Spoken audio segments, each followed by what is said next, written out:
Salamat sa napakagandang pinagsamahan natin. Hinding-hindi namin ipagpapalit at hindi makukumpara kahit ano pang gawin nila. Hinding-hindi nila pwedeng sirain yun. This is beyond show business. Pamilya kayo at mga kaibigan. Magiging mahirap pero kailangan natin yakapin ang kinabukasan.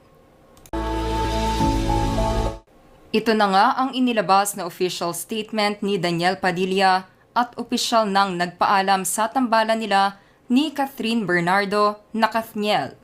Ayon sa aktor, kahit mahirap sa kanila na sabihin ito, ay mabuti daw na sa kanila na mismo manggaling ang katotohanan na wala na ang ilang taon na love team at tambalan nila ni Catherine Bernardo.